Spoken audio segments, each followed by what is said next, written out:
Hi, I hope you had a happy new year. 2017. It's weird to think that technically, now my YouTube channel has been going on for a few years now, even if there has been a pretty significant lapse in content. Today, I think it would be interesting to talk about a game series that has entertained and sucked so many hours from so many people, including the person speaking right now. With that in mind, it is difficult to talk about it without at least a little bit of a hint of a bias associated. I love these games, and I think it would be interesting to take a chance to look at it from a more analytical perspective, and see exactly what elements were taken to heart by a majority of modern first-person shooters.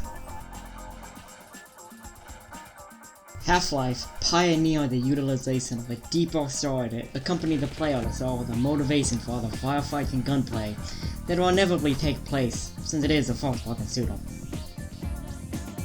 Instead of the player taking control of a nameless space marine that suit up aliens, like Doom and Quake, Half-Life puts you in the lab coat of Dr. Gordon Freeman, a theoretical physicist working for the military contract research facility, Black Mesa.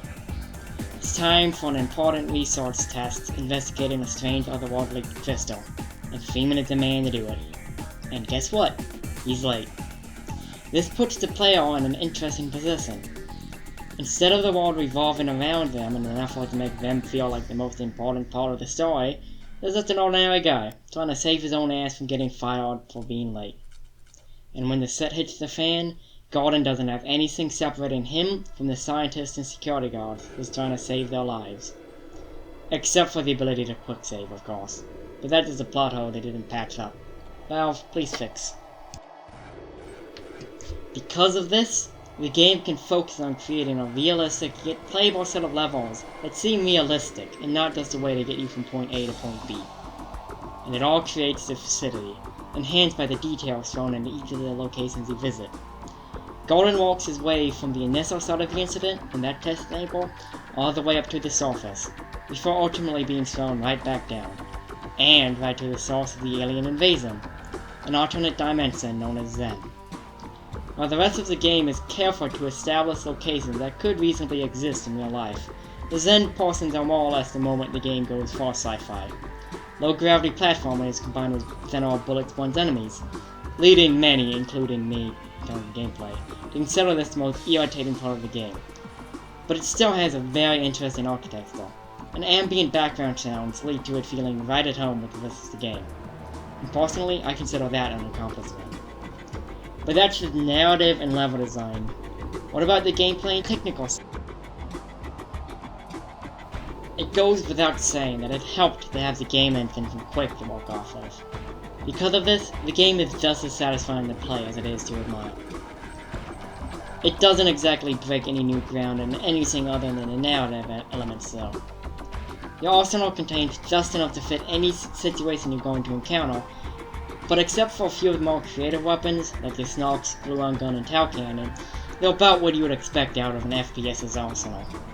Fortunately, most of them are satisfying to use, like the shotgun's punchy recoil, the submachine gun's devastating arcfire, and the instant giving abilities of both the Gluon Gun and Tau Cannon.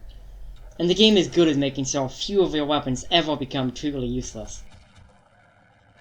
Graphically, the outside of the game works well with the limitations of the engine, but the dark color scheme of the game's opening acts does tend to get pretty tedious pretty quickly. Fortunately, the atmospheric tension of the initial incident are enough to ensure things don't get too boring before the designs of the enemies and level design can rule your attention. And that is only the base game. When it was released, all of the modding and creation tools were released alongside it, providing exactly what the community needed to flourish. And that was a near endless supply of mods, both single and multiplayer, with a whole buffet of different styles of gameplay. We can talk about the specific mods that I think best highlight the best of the best, and in a few cases the worst of the worst in another video. But for now, I think I've been able to accurately convey exactly how great this first game was. It goes without saying that Half-Life was a solo success, and as for the second game, despite problems hitting the release date and the infamous leaking of the incomplete version of the game, the finished product was released in November 14th, 2004. Next week, we're going to discuss it. until then, I hope I've been able to provide some further insight to why this game is so big. And hey, maybe even I managed to convince you to get it yourself if you haven't played it before. With that being said, I hope you have a happy new year. Goodbye.